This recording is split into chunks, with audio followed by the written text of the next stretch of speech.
Career ওয়ো স্টেটের আমার বৃত্তিতুল্য বড় ভাই ববির কাছ থেকে আমি ঘটনা সংগ্রহ করে সেটা ভূত.কমে লিখে পাঠাই। আমার এই শখটা ববি ভাই সম্মানের সাথে সমর্থন করেন। আপনারা যারা ববি ভাইয়ের থেকে সংগ্রহ করা আফ্রিকার কালো জাদু ও আত্মাবন্দি জাদুর দুটি পর্ব শুনেছেন, তারা নিশ্চয়ই এই মানুষটিকে চিনতে পেরেছেন। ষাটের গোড়ায় থাকা 6 ফুট লম্বা সুঠাম দেখিয়ে এই মানুষটার ভেতর নেই কোনো অহংকার। তিনি একেবারে মাটির মানুষ। আমি যেদিন ঘটনাটা ববি ভাইয়ের কাছ থেকে শুনি, সেদিন সন্ধ্যায় ববি ভাই একটু বেশি আগ্রহ নিয়ে অপেক্ষা করছিলেন আমার জন্য। ভাইয়ের সাথে দেখা করার সাথে সাথে ববি ভাই বলে ওঠেন, কি ব্যাপার মেহেদি, এত দেরি করলে যে আসতে? কখন থেকে অপেক্ষা করছি তোমার জন্য। আমি কিছুটা ক্লান্ত গলায় উত্তর দিলাম, হ্যাঁ ভাই, একটু দেরি হয়ে গেল, হঠাৎ জরুরি একটা কাজে আটকা পড়েছিলাম। ববি ভাই উঠে দাঁড়িয়ে বললেন, আচ্ছা চলো, তোমাকে একটা জিনিস দেখাই। আমি কৌতূহলী হয়ে প্রশ্ন করলাম, কি ভাইয়া? ববি ভাই আমার হাত ধরে হাঁটা শুরু করলেন আর বললেন, আমাকে এখানে এতক্ষণে একা বসিয়ে রেখে এখন একটু বেশি প্রশ্ন করছো মেয়েদি। আমি নীরব হয়ে গেলাম। আর কোনো কথা মুখে এলো না, শুধু পা চালালাম। তারপর আমরা পৌঁছালাম সার্জার আল নাহাদা রিফ টাওয়ারের বিপরীতে আর ইটু তেলের পাম্পের পূর্ব দিকের এক ফাঁকা জায়গায়। ওখানে থাকা পার্কিং লটের এক পাশে দাঁড়িয়ে ববি ভাই হাত ইশারায় কাউকে দেখালেন। আমি চোখ মিলে তাকিয়ে দেখি আমাদের থেকে দূরে ফাঁকা মাঠের কোণে একজন লোক একা একা হাত পা নেড়ে অদ্ভুত অঙ্গভঙ্গি করে কারোর সাথে কথা বলছে, অথচ আশেপাশে কাউকে দেখা যাচ্ছে না। মনে হলো সে যেন এমন কারো উপস্থিতি অনুভব করছে যেটা আমাদের চোখে ধরা দিচ্ছে না। আমি বলে উঠি, ভাইয়া, তাকে আমি চিনি। এলাকার সবাই এই লোককে পাগল বলে। আমি আগেও বহুবার দেখেছি একা একা কথা বলে। আমি শেষ করতেই ববি ভাই বললেন, পাগল না, তুমি শুধু চুপচাপ দেখে যাও কি করে, তারপর তোমাকে বলছি ঘটনা। আমি ববি ভাইয়ের কথা শুনে সেদিকে তাকিয়ে থাকলাম। এই লোকটার প্রসঙ্গে একটু তথ্য জানিয়ে রাখি। সেটা হলো, এই লোকটা জুন জুলাই মাসের প্রচন্ড গরমের ভেতর খোলা জায়গায় দাঁড়িয়ে এভাবে অদৃশ্য কিছুর সাথে একা একা কথা বলেন আর বিভিন্ন অঙ্গভঙ্গি করেন, যেটা দেখে মনে হয় তার সাথে সত্যিই কেউ আছে, যেটা অন্য কারো চোখে পড়ছে না। শোনা যায় একবার সার্জা পুলিশ তাকে পাগল মনে করে ধরেছিল। তখন সে সম্পূর্ণ স্বাভাবিক আচরণ করতে থাকে, তারপর পুলিশ তাকে ছেড়ে দেয়। এই অঞ্চলে যারা থাকেন আর এই মুহূর্তে যারা শুনছেন, তারা নিশ্চয়ই দেখেছেন আফ্রিকান এই লোকটাকে। এই লোকটা আসলে কি সমস্যা নিয়ে ঘুরছে সেটা ঘটনার শেষে বলবো। যাই হোক, কিছুক্ষণ পর লোকটাকে আচমকা ভীষণ ডাকতে দেখা গেল, যেন তার চোখের সামনে দাঁড়িয়ে থাকা অদৃশ্য কোনো শত্রুর উপর চড়াও হলো। সে লাফিয়ে লাফিয়ে ঘুষি মারছে, কিল দিচ্ছে, যেন প্রবল শক্তি দিয়ে কাউকে পিটিয়ে কাবু করছে। এরপর হঠাৎ সব বদলে গেল। লোকটা হোঁচট খেয়ে পড়ে গেল। মনে হলো অদৃশ্য প্রতিপক্ষ এবার পাল্টা আঘাত হেরেছে। কিল, ঘুষি, লাথিতে সে একেবারে গুটিয়ে গেল আর বালুর ওপর আছড়ে পড়ে গড়াগড়ি খেতে লাগলো। আরে ভাই, লোকটা হচ্ছেটা কি? সে কোন বিপদে পড়েছে? আমি ছুটে যেতে চাইতেই পেছন থেকে শক্ত করে হাত টেনে ধরলেন ববি ভাই। খবরদার মেহেদি, ওইদিকে পা বাড়াবে না, এটা কোনো সাধারণ ঘটনা নয়। ববি ভাই এমন সতর্কতার সাথে আমাকে কথাটা বললেন, আমি পাথরের মতো নিস্তব্ধ হয়ে গেলাম। দাঁড়িয়ে দাঁড়িয়ে দেখতে থাকলাম সেই করুণ দৃশ্য। মাথা দেওয়ার কোনো নিয়ম নেই। নীরব দর্শকের ভূমিকা পালন করা ছাড়া আর কোনো উপায় খুঁজে পেলাম না। আরো কিছুক্ষণ দাঁড়িয়ে সেই দৃশ্য দেখলাম আমরা। তারপর ফিরে এলাম আজহার আল মাদিনের পাশে পরিচিত পার্কিং লটের আড্ডাখানায়। আসার পথে ববি ভাই দুটো কোমল পানীয় কিনলেন। একটা আমার হাতে দিয়ে আরেকটা নিচে ঘুরলেন। তারপর বোতল থেকে ছোট করে 4 ফোঁটা মাটিতে ছিটিয়ে গলা ভিজিয়ে বলতে শুরু করলেন। বলছেন ববি ভাই,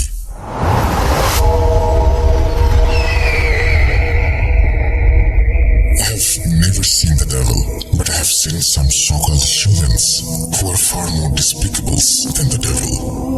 আমাদের নাইজেরিয়ার 3য় স্তরের শিক্ষা প্রতিষ্ঠানগুলোতে প্রচলিত একটি অন্ধকারের দিক সম্পর্কে শুরুতে কিছু কথা তোমাকে জানিয়ে রাখি মেহেদি। নাইজেরিয়ার ইউনিভার্সিটির ক্যাম্পাসগুলোতে 2 ধরনের গোপন কিছু চর্চা করা হয়ে থাকে। ঐতিহ্যগতভাবে প্রতিষ্ঠিত স্টুডেন্ট কাল্ট এবং সিক্রেট সোসাইটি। এই গোষ্ঠীগুলো কোনো সাধারণ ছাত্র সংগঠন নয়। এদের মূল বৈশিষ্ট্য কি, কেন এই কাল্ট আজকে আজকের ঘটনার মাধ্যমে তুমি সেসব অনেক কিছু জানতে পারবে। আমি OAU এর একজন ছাত্র ছিলাম। ইউরোবাল্যান্ডের প্রাণকেন্দ্রে অবস্থিত এই ইউনিভার্সিটি এক সময় ছিল সেখানকার বহু পুরনো ও সেরা শিক্ষা প্রতিষ্ঠানগুলোর মধ্যে অন্যতম। কিন্তু দুর্ভাগ্যবশত 1990 দশকের শেষের দিকে এই ক্যাম্পাসে হয়ে ওঠে গোপন সোসাইটি ও কাল্ট কেন্দ্রিক সহিংসতার এক কুখ্যাত আখড়া। এই সহিংসতার জাল বোনা শুরু হয়েছিল আমাদের সময়কাল 1980-র দশক থেকে বা তারও আগে থেকে, যা 1990 দশকে এসে আমাদের বিশ্ববিদ্যালয় সহ নাইজেরিয়ার বিশ্ববিদ্যালয়গুলোর ক্যাম্পাসগুলোতে কাল্ট গোষ্ঠীগুলোর ব্যাপক বিস্তার ঘটে। ব্ল্যাক এক্সের মতো সে সময় শিক্ষার্থীদের মনে ভয় ও আতঙ্কের জন্ম দিত। এদের পরিচালিত কর্মকাণ্ডে প্রায়ই লেগে থাকত রিচুয়ালিস্টিক ও জঙ্গি সদৃশ্য সহিংসতার ছাপ। 1999 সালের কোনো এক কালো রাতে OAU হত্যাকাণ্ড ছিল সেই বর্বরতার চূড়ান্ত বহিঃপ্রকাশ, যেখানে রাতের অন্ধকারে বহু ছাত্রকে নির্মমভাবে কুপিয়ে হত্যা করা হয়েছিল, যার লাশের কোনো সঠিক তথ্য কোনো সংবাদ মাধ্যম দিতে পারেনি।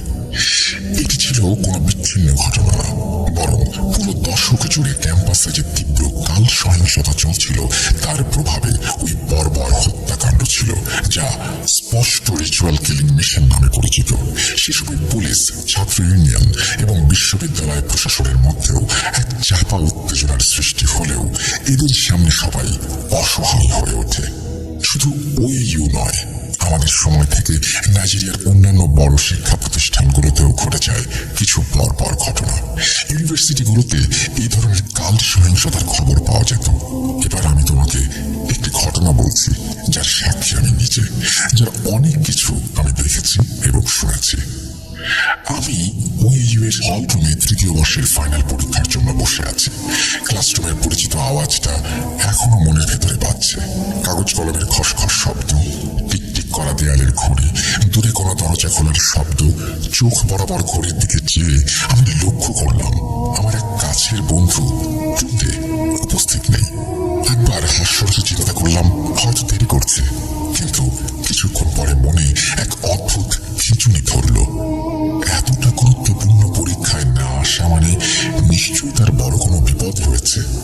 ভেতরে ভেতরে একটা ঠান্ডা ভয় জেগে উঠল। আমি ভাবলাম ওটা কি কোনো অসুস্থতা, নাকি ওর পরিবারের কোনো দুর্ঘটনা, নাকি হঠাৎ কোথাও আটকা পড়েছে। প্রিয় বন্ধুর অনুপস্থিতি আমার মনে দুশ্চিন্তার একটা ছায়া ফেলল। পরীক্ষার আবেগের মধ্যে হঠাৎ একটা তীব্র অস্থিরতা ঢুকলো। আমি আর কাগজে মন রাখতে পারলাম না, শুধু টুন্ডের জন্য ছটফট করতে লাগলো। সেদিনের পরীক্ষাটা কোনোভাবে শেষ করে আমি পুরো ক্যাম্পাসে খোঁজ করতে শুরু করি।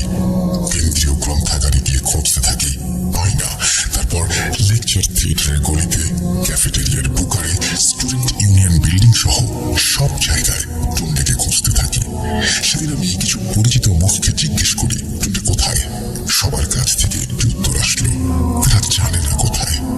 একরাশ হতাশায় আমার হৃদয়টা কেঁপে উঠল। বাকি পরীক্ষাগুলো এভাবে কেটে গেল, কিন্তু টুন্ডের কোনো দেখা পেলাম না।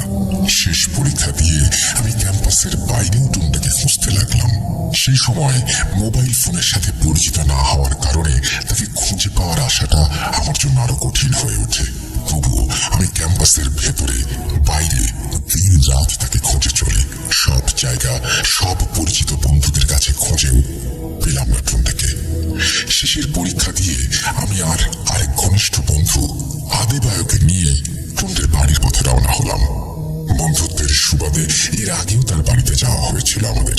পরিচিত দীর্ঘ পথ পাড়ি দিয়ে চলে গেলাম টুন্ডের বাড়ি। ওর বাড়ি যেয়ে ডাকতে লাগলাম, টুন্ডে, টুন্ডে, ও টুন্ডে, বাড়িতে আছিস? আমাদের ডাক শুনে ঘর থেকে বেরিয়ে এলেন টুন্ডের মা। আন্টি চিনে ফেললেন আমাদের।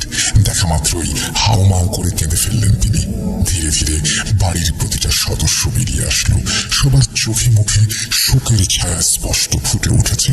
কি হয়েছে জিজ্ঞাসা করতেই আন্টি আঙ্গুল দিয়ে টুন্ডের ঘরের দিকে ইশারা করলেন। আমরা বিলম্ব না করে ঘরে প্রবেশ করতে লাগলাম এবং যে দৃশ্য দেখলাম তা দেখার পরে আমাদের হৃদয়ে যেন কেউ অদৃশ্য ছুরি চালিয়ে দিল।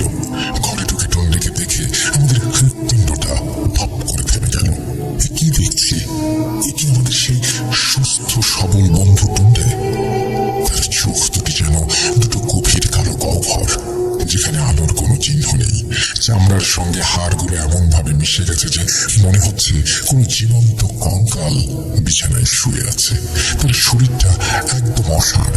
আমাদের উপস্থিতি বুঝতে পেরে শুধু মাথাটা কোনো মতে ঘুরিয়ে ইশারা করে কাছে যেতে বলল। তার চোখের দিকে তাকিয়ে মনে হচ্ছে যেন হাজার বছরের এই রব কান্না জমে আছে তার চোখে। আমরা চোখের পানি ধরে রাখতে পারলাম না, হাও মাও করে কেঁদে উঠলাম। টুন্ডের এই করুণ অবস্থা দেখে আমাদের বুকটা ফেটে যাচ্ছে। আমাদের প্রিয় বন্ধুটা এভাবে শেষ হয়ে যাচ্ছে, এটা বিশ্বাস করতে মন চাইছে না। আমরা টুন্ডিকে জড়িয়ে ধরলাম। আমাদের চোখের জল যেন টুন্ডের যন্ত্রণা ধুয়ে দিতে পারছিল না, বরং আমাদের অসহায়ত্ব আরো বাড়িয়ে দিচ্ছিল। টুন্ডের কাছে যেতেই তার চোখ দুটো যেন আরো বেশি অশান্ত হয়ে উঠল। তার গলা দিয়ে ভাঙা ভাঙা আওয়াজ বের হলো, তোরা এসেছিস? আমি ভেবেছিলাম তোদের সাথে আর দেখা হবে না। ওর বলা প্রতিটি শব্দ যেন তার গভীর যন্ত্রণা থেকে বের হয়ে আসছিল। সে বলল, আর মাত্র 2 দিন, তারপর আমাকে বলি দেওয়া হবে। কিন্তু আমি আর এই যন্ত্রণা সহ্য করতে পারছি না। তোরা আমাকে মেরে ফেলে এখনই এই উপকারটুকু কর। আমি এমন কথা শুনে হতবাক হয়ে গেলাম। বললাম, কি বলছিস এসব? কিসের বলি? আর তোর এই অবস্থা কিভাবে হলো?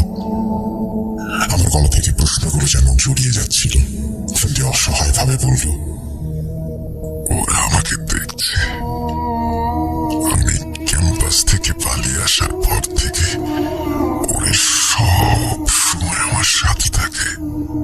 কথাগুলো বলতে বলতে টুন্ডের চোখ দুটো আতঙ্কে বড় হয়ে উঠল। মনে হলো সে ভয়ঙ্কর কিছু দেখতে পাচ্ছে। আমার কি হয়েছে সেটা বললে, যদি সে চলে আসে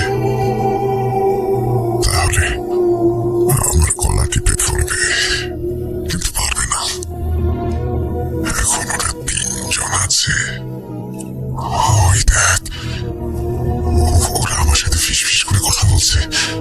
তারপর টুন্ডে অসহায় চোখে এদিক ওদিক তাকিয়ে বলল, ওইদিকে দেখ, আমাকে জবাই করে ফেল।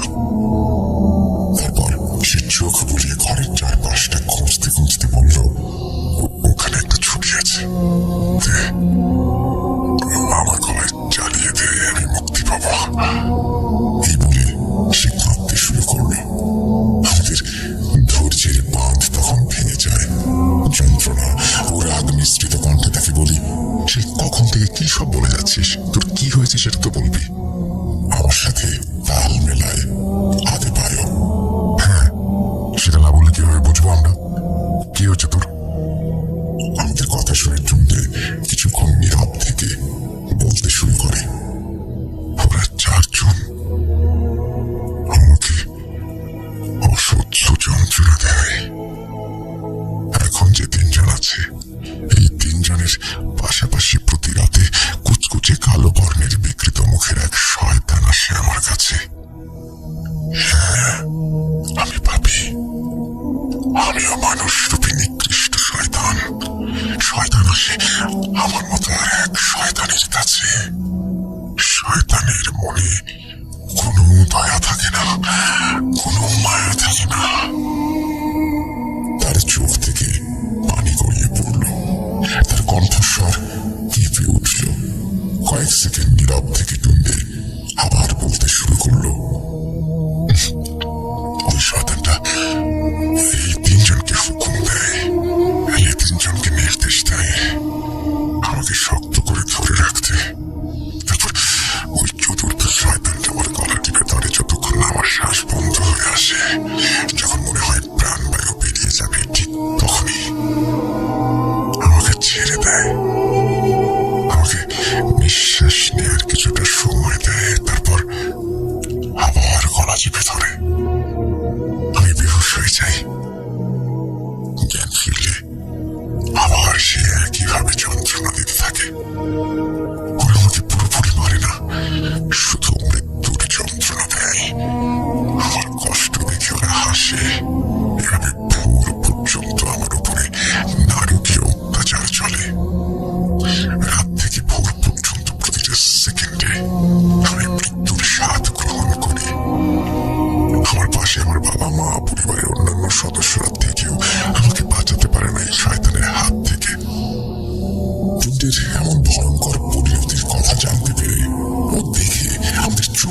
শ্রাবণ ধারার মতো অশ্রু ঝরতে থাকে।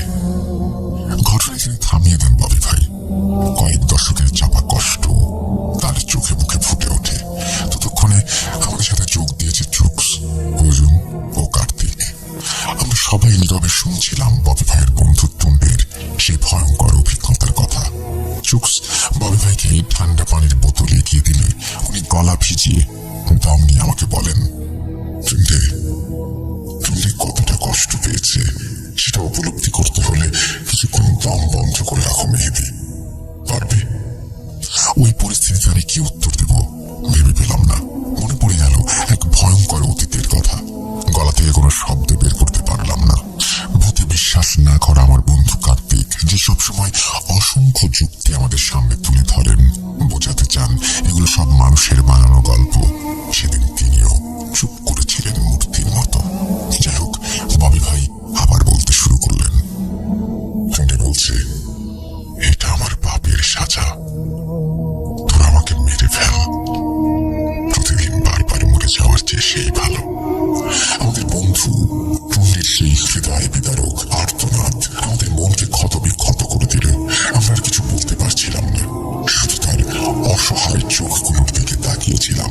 তখন আমাদের নিজেদেরকে অপরাধী মনে হচ্ছিল। আসলে টুন্ডের সাথে কি হয়েছিল ববি ভাইয়ের কাছ থেকে যা জেনেছি তা এখন টুন্ডের নিজের জবানিতে আপনাদের সামনে তুলে ধরছি। বলছেন, টুন্ডে ইউনিভার্সিটিতে ভর্তি হওয়ার কিছুদিন পরের ঘটনা। নতুন পরিবেশে আমি তখনও নিঃসঙ্গ। একদিন লাইব্রেরির কোণে বসে একটা বই পড়ছিলাম। ঠিক তখনই তিনি এলেন। একটা লম্বা কালো শার্ট, কালো প্যান্ট পরা এক অদ্ভুত মানুষ। তিনি আমার দিকে হাত বাড়িয়ে বললেন, হাই, আমি জেমস। আমিও হাত বাড়িয়ে হ্যান্ডশেক করে বললাম, হ্যালো, আমি Tunde, nice to meet you. James বললেন, তুমি মনে হয় এবার ভর্তি হয়েছ। আমি তোমার সিনিয়র, ইকোনমিক্সের শেষ বর্ষের ছাত্র। আমি মাথা নেড়ে বলি, হ্যাঁ ভাইয়া, আমিও ইকোনমিক্সে। জেমস হাসলেন। তার ফ্যাকাশে মুখের তুলনায় অসম্ভব রকমের লাল চোখ দুটো যেন আরো বেশি জল জল করে উঠল। উষ্ণ একটা হাসি দিয়ে বললেন, তাহলে তো বেশ ভালো হলো। আমরা একই সাবজেক্টে পড়ছি, কোনো নোটস বা অন্য কোনো কিছু দরকার হলে জানাতে পারো, আমি চেষ্টা করবো সাহায্য করার। আমি কৃতজ্ঞতা জানালাম। প্রথম দেখাতেই তার চোখে এক ধরনের অস্বাভাবিকতা লক্ষ্য করেছিলাম। তারপর থেকে প্রায়ই তার সাথে আমার কথা হতো। একটা জিনিস লক্ষ্য করতাম, তাকে সবসময় কালো রঙের পোশাকে দেখতাম। তার চোখ দুটো যেন সবসময় অস্বাভাবিকভাবে লাল থাকতো, আর মুখটা ফ্যাকাশে। একদিন কৌতূহল সামলাতে না পেরে সরাসরি জিজ্ঞাসা করে ফেললাম, ভাইয়া, মনে হয় কালো রং আপনার খুব পছন্দ, কেন বলতো? না, আপনাকে সবসময় কালো পোশাক পরে দেখি তো, তাই জিজ্ঞেস করলাম। হ্যাঁ, তুমি ঠিকই বলেছ, কালো অন্ধকার আমি খুব পছন্দ করি। তবে তুমি আমাকে আবার গথের চরিত্র মনে করো না। কালো অন্ধকার, তার সেই রহস্যময় কথার অর্থ আমি সেদিন বুঝতে পারিনি। তবে তার কথাগুলো আমার মনের ভেতরে এক অজানা কৌতূহলের বীজ বপন করে দিল। আমি ইতস্তত করে বললাম, গথ সেটা কি ভাই? এটা কি কোনো গানের দল নাকি নতুন ধরনের কোনো ফ্যাশন? গানের দল? ফ্যাশন? না টুন্ডে, ওগুলো কেবল বাইরের খোলস, যারা সবকিছুকে শুধু আলো আর সাদা আলোয় দেখতে অভ্যস্ত। তারাই সংস্কৃতিকে কেবল কালো পোশাক আর বিষণ্ণতা মনে করে। কিন্তু গথ তার চেয়ে অনেক বেশি গভীর। জেমস ভাই আমার দিকে ঝুঁকে এলেন, বললেন, কালো আমার জন্য একটা প্রতীক।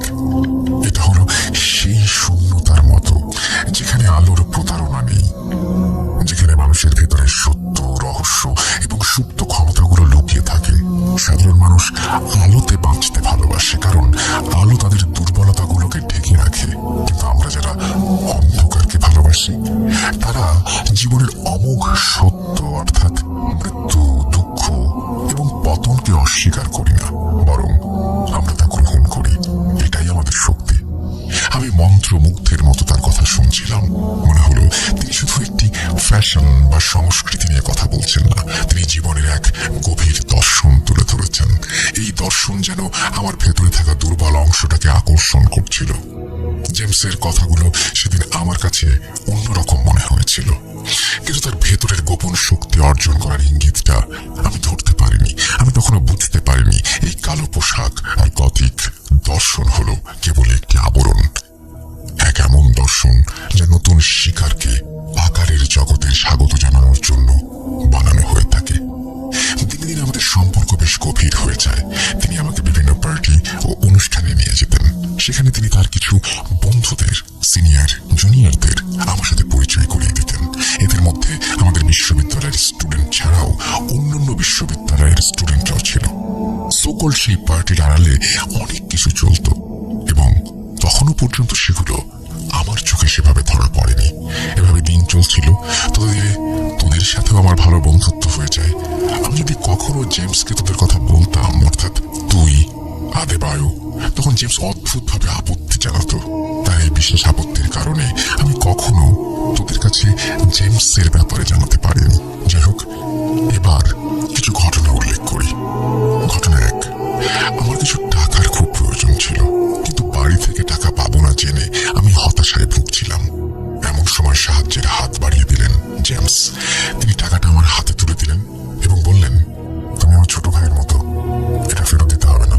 তার কথা শুনে আমি কৃতজ্ঞতা ও সম্মানের সাথে সেটা গ্রহণ করলাম, কিন্তু কেন যেন মনে হলো এটা কোনো উপহার নয়, বরং এক অদৃশ্য ঋণ যা তিনি ভবিষ্যতে কোনোভাবে আদায় করে নেবেন।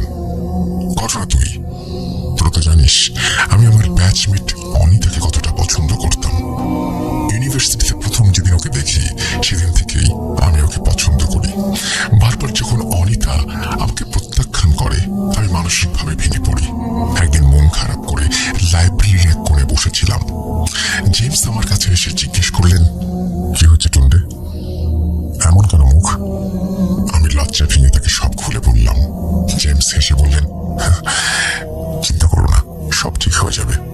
কাল যখন অনিতার সাথে দেখা হবে তখন তার চোখে চোখ রেখে তোমার মনের কথা জানাবে। বিশ্বাস করো, ও শুনবে। আমি দীর্ঘশ্বাস নিয়ে বললাম, আমি তাকে অনেকবার বলেছি, কিন্তু সবসময় ও না বলেছে। কাল একবার দেখা করে দেখো, আমি নিশ্চিত সে তোমাকে ফিরিয়ে দেবে না। তার এমন আত্মবিশ্বাসী কথা শুনে আমি দ্বিধায় পড়ে যাই। তবু পরের দিন আমি অনিতার চোখে চোখ রেখে আমার কথাগুলো বললাম। সে রাজি হয়ে গেল। টুন্ডিকে থামিয়ে দিলেন ববি ভাই। তিনি বললেন, হ্যাঁ, আমরাও কতবার অনিতাকে বুঝিয়েছিলাম টুন্ডে ভালো ছেলে, রাজি হয়ে যা, কিন্তু সে ভীষণ জেদি মেয়ে ছিল। সেদিন আমরাও ভীষণ অবাক হয়েছিলাম। টুন্ডে, তুই যখন বললি অনিতা তোকে ফিরিয়ে দেয়নি, তাহলে এটাই ছিল অনিতার বদলে যাওয়ার মূল কারণ। কিন্তু মেয়েটা হঠাৎ কোথায় একদিন হারিয়ে গেল। অনিতার হারিয়ে যাওয়ার কথা শুনে টুন্ডে অঝরে কাঁদতে লাগলো।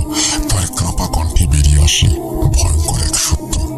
টুন্ডে বলে, ও হারিয়ে যায়নি, ওকে বলি দেওয়া হয়েছে। টুন্ডের কথা শেষ হওয়ার সাথে সাথে ববি ভাই ও আদেবায়ুর শরীর হিম হয়ে আসে।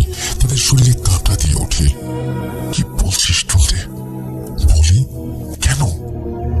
টুন্ডের মুখে কোনো কথা নেই। সে শুধু নীরবে চোখের পানি ফেলতে থাকে। তার চোখ দুটোতে তখন শুধুই এক ভয়ঙ্কর স্মৃতি। একরাশ নীরবতা ভেঙে টুন্ডে আবার বলতে শুরু করে, সুন্দরা, অনিতা যখন আমাকে গ্রহণ করলো তখন এক আকাশ ছোঁয়া আনন্দে আমার মন ভেসে উঠেছিল। সেই খুশির খবরটা জেমসকে জানাতেই তিনি মৃদু হাসলেন। তারপর ফ্যাকাশে মুখে এক চিলতে হাসি রহস্যময় মনে হলো। সে বলল, আমি জানতাম এবার তুমি সফল হবে। তার কণ্ঠে ছিল এক অদ্ভুত আত্মবিশ্বাস যা আমার মনে কৌতূহল জাগিয়ে তুলল। আমি জিজ্ঞাসা করলাম, আপনি কিভাবে জানলেন যে এবার রাজি হবে? আপনি কি আগে থেকে অনিতাকে চেনেন? না ছোট ভাই, আমি জানি তোমার মনের ভেতরে কি চলছে। রাতারাতি একটা মেয়ের মন পরিবর্তন করে ফেলাটা কোনো সাধারণ বিষয় নয়।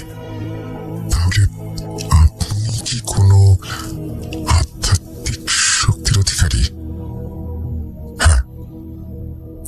আমি জানি, আমি কিছু তো জানি যে এই মুহূর্তে তোমাকে বলতে পারছি না, অত্যন্ত গোপনীয় বিষয়। আর হ্যাঁ, তোমার কাছে অনুরোধ, তুমিও কাউকে এই ব্যাপারটা বলতে চেও না, তাহলে তুমিও কি চিরতরে হারাবে। তার কথা শুনে আমার হৃৎপিণ্ড কেঁপে উঠল। না না, আমি তাকে হারাতে চাই না, আমি কথা দিচ্ছি কাউকে কিছু বলবো না। লোভের বশে আমার ভেতর থেকে আরো একটা প্রশ্ন বেরিয়ে এলো, কেননা কি এমন শক্তি এটা যে রাতারাতি মানুষের মন পরিবর্তিত করে ফেলতে পারে। আপনি শুধু আমাকে একটা কথা বলেন, আপনি এটা কিভাবে শিখলেন? এই আধ্যাত্মিক ক্ষমতার উৎস কি?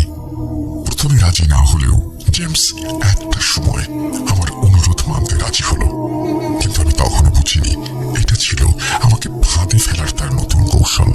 জেমস বললেন, তাহলে শোনো টুন্ডে, আমার এই ক্ষমতার উৎস কি সেটা জানতে হলে তোমাকে কিছু কাজ করতে হবে।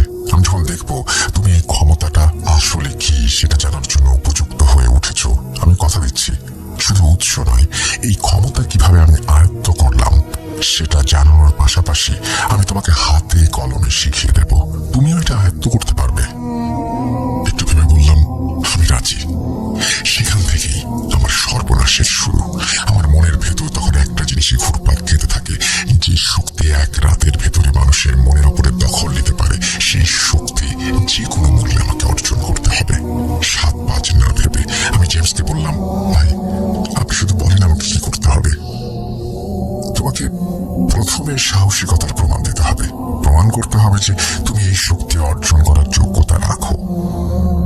আজ মধ্যরাতে শহরের বাইরে ঘন জঙ্গলের পাশে একটা পুরনো পরিত্যক্ত বাড়ি আছে। ওই বাড়িতে কোনো আলো নেই, কোনো মানুষ নেই। তুমি সেখানে একা যাবে, এক রাতের জন্য তোমাকে সেখানেই থাকতে হবে।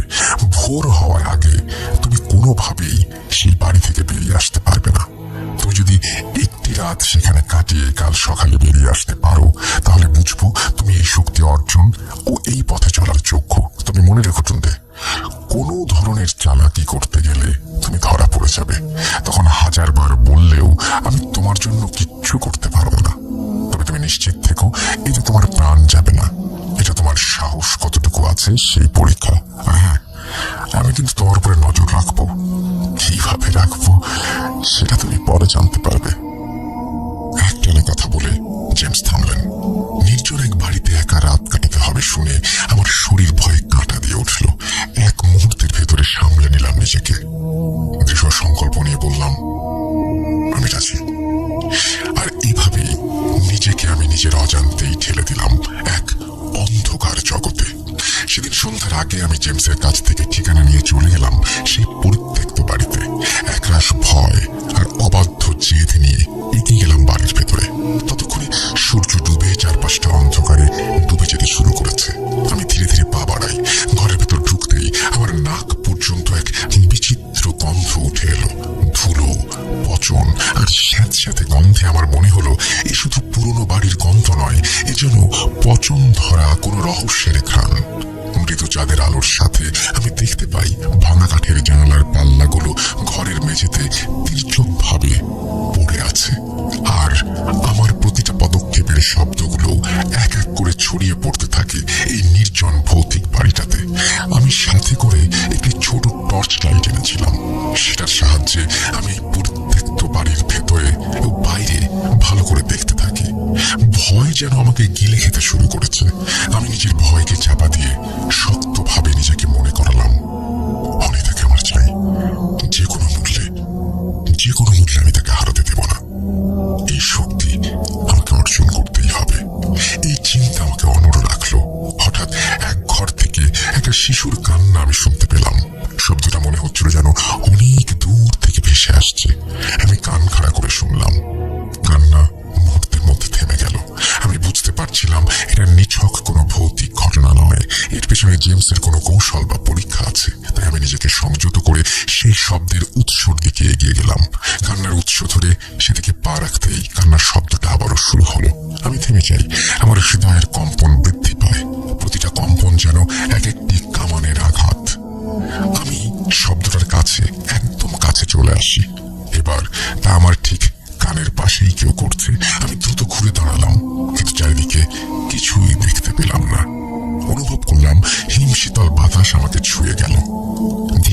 সেই কান্নার শব্দ বিকৃত হয়ে একটি বিকট হাসিতে পরিণত হলো, যা প্রতিটি ভাঙা দেয়াল আর ভাঙা চাল থেকে আমার দিকে ছুটে আসছে। আমি নিজের মনকে আরো শক্ত করে নিলাম, চোখ বন্ধ করে মূর্তির মতো দাঁড়িয়ে থাকলাম। এরপর শুরু হলো আসল ভয়। হঠাৎ মনে হলো এই ঘরে আমি একা নই। ঘরের ভেতরকার ছায়াগুলো যেন জীবন্ত হয়ে উঠল। ভাঙাচোরা দেয়ালের উপর দিয়ে ছায়াগুলো কিলবিল করে নড়তে শুরু করলো, আর আমার কানের কাছে ফিসফিস করে তারা নানা কথা বলতে শুরু করলো।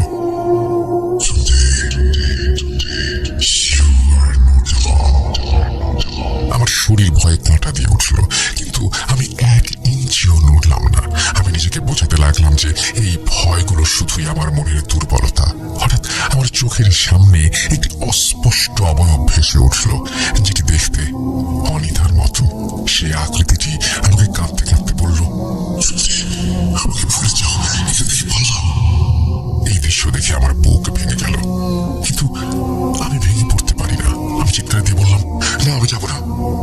আমি চাই, এই শক্তি আমি চাই। আমার প্রতিটা চিৎকার যেন সেই ছায়াগুলোকে আরো হিংস্র করে তুলছিল। পুরো রাত আমি এভাবেই সেই অদৃশ্য শক্তির সঙ্গে লড়াই করে গেলাম। আমার চোখের সামনে একের পর এক বিভীষিকা ভেসে উঠল। কখনো কারো ঠান্ডা নিঃশ্বাস, কখনো কান্না, কখনো অট্টহাসির শব্দ, আবার কখনো কারো গোগানির শব্দ চলতে থাকলো। কিন্তু আমি আমার মনোবল ধরে রাখি। ছোটবেলা থেকে আমি ছিলাম অনেক জেদি প্রকৃতির। একবার যেটা মাথায় এসেছে সেটা সম্পূর্ণ না করা পর্যন্ত আমি থামিনি। নিজের জেদ ধরে রেখে একসময় বসে পড়লাম ঘরের এক কোণায়। হাঁটুতে কপাল ঠেকিয়ে শক্ত করে ধরে বসে থাকলাম, চোখ বুজে দাঁতে দাঁত চেপে। একসময় অদৃশ্য সত্তাগুলো ক্লান্ত হয়ে গেল আমাকে ভয় দেখাতে দেখাতে। শেষমেশ ভোরের আলো ফুটতে শুরু করলো। সেই অশুভ ছায়াগুলো মিলিয়ে গেল আর সবকিছু শান্ত হয়ে এলো। আমি মেঝেতে বসে থাকলাম, আমার শরীর সম্পূর্ণ ক্লান্ত, কিন্তু আমার চোখ তখন এক নতুন ক্ষমতা পাওয়ার তৃষ্ণায়। আমি প্রমাণ করেছি আমি অনড় এবং আমি এই পথে চলার যোগ্য। ভোরের আলো তখনও ফোটেনি। আমি সেই অভিশপ্ত বাড়ি থেকে বেরিয়ে গেলাম। তারপর ক্যাম্পাসে এসে এক নির্জন জায়গায় বসলাম। তখন আমার শরীর কাঁপছে আর আমার নিঃশ্বাস তখনও ভারী। আমার পরনে ঘামে ভেজা ময়লা জামা, সারা শরীরে ধুলো আর এক গাদা ক্লান্তির ছাপ নিয়ে বসে রইলাম। হঠাৎ আমার সামনে এসে দাঁড়ালেন জেমস। তার চোখে সেই রহস্যময় হাসি। ফিরে এসেছ? জানতাম তুমি পারবে। আপনি বলেছিলেন শুধু একটা রাত কাটাতে, কিন্তু ওখানে কি ছিল আমি আমার চোখের সামনে সব দেখেছি। আমার নাম ধরে ডাকছিল ওরা, অনিতার নামও বলেছিল। এমনকি সেখানে অনিতাকেও দেখেছি। শান্ত হও, তোমার মনকে শান্ত করো। যা দেখেছো, যা শুনেছো, সবই তোমার ভেতরের ভয়কে পরীক্ষা করার জন্য। তুমি ভয় পেয়েছিলে, কিন্তু তুমি অনড় ছিলে, সেটাই আসল পরীক্ষা। তুমি সফল। তাহলে আমি প্রমাণ দিয়েছি। এখন বলুন, এই ক্ষমতার উৎস কিভাবে পাওয়া যায়? আমি আমার প্রতিশ্রুতি রেখেছি। এইবার আপনার পালা। ছোট ভাই, তুমি ভেবেছিলে এটা শুধুই একটা পরিত্যক্ত বাড়ি। না, ওটা ছিল একটা প্রবেশদ্বার। আমাদের জগৎটা এমন যেখানে শুধু সাহসে কাজ হয় না, কিছু দিতেও হয়। তুমি কাল রাতে তোমার ভয়কে জয় করেছো, সেটাই তোমার প্রথম অবদান। প্রবেশপথ। আমার অস্থিরতা প্রকাশ পেল। আমি অধীর হয়ে জিজ্ঞাসা করি, এরপর কি? আপনি তো বলেছিলেন এরপর সব বলবেন। চারপাশটা ভালো করে দেখে নিয়ে পকেট থেকে কিছু একটা বের করে জেমস আমার হাতে গুঁজে দিলেন। তারপর বললেন, আমি তোমার হাতে এখন যেটা দিলাম এটা কোনো সাধারণ জিনিস না টুন্ডে। চোখ বন্ধ করে আমাকে জানাও তুমি কি উপলব্ধি করছো। মনে রেখো, এখানে মিথ্যা বলার সুযোগ নেই। আমি হাতের মুঠি বন্ধ করে এক নজর চেয়ে দেখি এটি একটি পাথরের টুকরোর মতো, কিন্তু অনেক উজ্জ্বল বর্ণের। দেখে মনে হলো এটা হীরা ও পাথরের মিশ্রণ। পাথরটা হাতে নিতেই ধীরে ধীরে আমার তালু গরম হয়ে উঠল। সেই উষ্ণতা যেন শরীরের সমস্ত ক্লান্তি ধোয়ার মতো মিলিয়ে দিল। এক অদৃশ্য প্রবাহে আমি পূর্ণ হয়ে উঠলাম।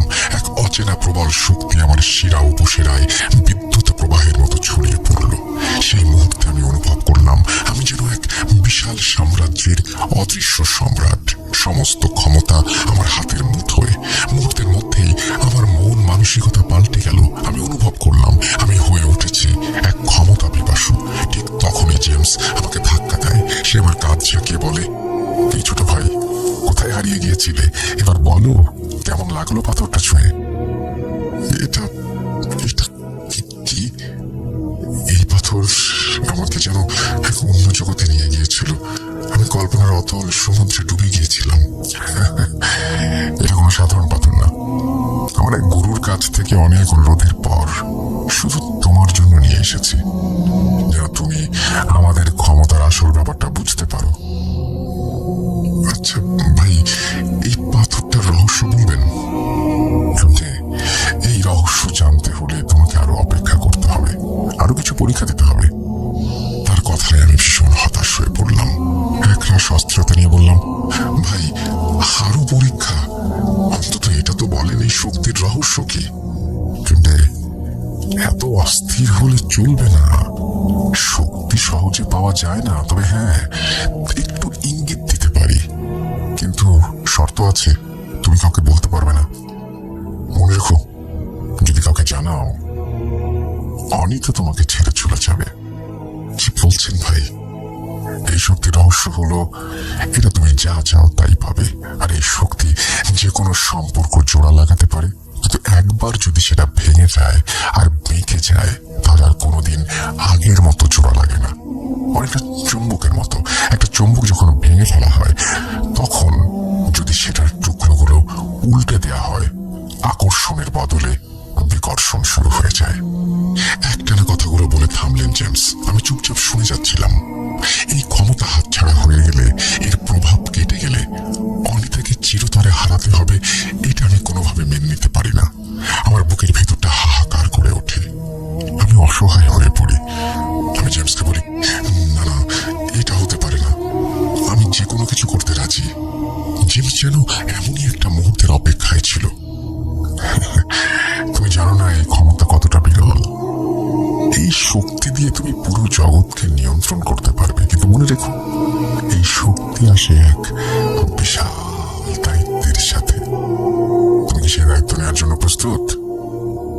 জেমসের কথাগুলো আমার কানে বাজছে, কিন্তু সেখানে কোনো ভয় নেই, আছে তীব্র এক আকর্ষণ। আমার চোখে চোখ রেখে জেমস ধীরে ধীরে বলে, আমাদের মতো মানুষেরা শুধু সাধারণ ছাত্র নয় টন্ডে। আমরা জানি ক্ষমতার চরম স্বাদ কেমন হয়। যদি তুমি সত্যি আমাদের দলে যোগ দিতে চাও, তাহলে তোমাকে সবার আগে শিখতে হবে তোমার আত্মাকে মুক্ত কিভাবে করবে। তুমি হয়তো কল্পনা করছো কতটা ক্ষমতা তোমার হবে, কিন্তু মনে রেখো, শক্তি কখনো বিনামূল্যে আসে না। এর জন্য প্রয়োজন সাধনা এবং আত্মত্যাগ। আমার বুকটা ভারী হয়ে আসছে, হৃদস্পন্দন ক্রমশ তীব্র হচ্ছে। আমি এক অজানা শক্তির সন্ধানে কল্পনার অতল গহ্বরে হারিয়ে যাচ্ছি। জেমস বলে চলেছেন, এই ক্ষমতা কেবল তোমাকে চরম শক্তি দেবে না টন্ডে, তুমি তোমার সহপাঠীদের ওপর প্রভাব ফেলতে পারবে, তোমার প্রতিপক্ষকে ভয়ে কাঁপিয়ে দিতে পারবে। আমরা শুধু তোমাকে শক্তিশালী করবো না টন্ডে, আমরা তোমাকে এমন এক রাজ্যে নিয়ে যাব যেখানে স্বপ্ন আর বাস্তব মিলেমিশে একাকার হয়ে যায়। তুমি নিজেকে খুঁজবে না, শুধু ক্ষমতাকে খুঁজবে। আর একবার তুমি আমাদের নিয়ম মেনে চললে, তুমি আর সেই পুরনো টুন্ডে থাকবে না। তারপর আরো নানাভাবে জেমস আমাকে ক্ষমতার প্রলোভন দেখাতে থাকে। মনের সন্দেহ আর চেপে রাখতে না পেরে একসময় আমি সরাসরি জেমসকে জিজ্ঞেস করলাম, সব তো বুঝলাম ভাই, আপনি বলছেন আপনাদের সঙ্গে যোগ দিতে, তার মানে আপনি একা নন। তাহলে এটা কি? এটা কি কোনো কাল্ট? চুপসে গেলেন কিছুটা জেমস। তুমি বুদ্ধিমান ছেলে, তুমি আমাদের দলের সদস্য হওয়ার যোগ্য।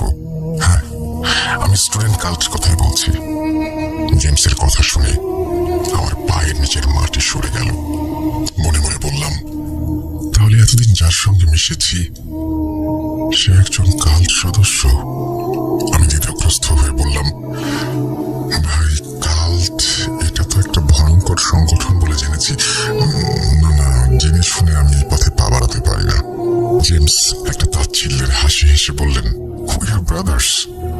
Hour cult, our power. তুমি কাল সম্পর্কে যা শুনেছো সব গুজব।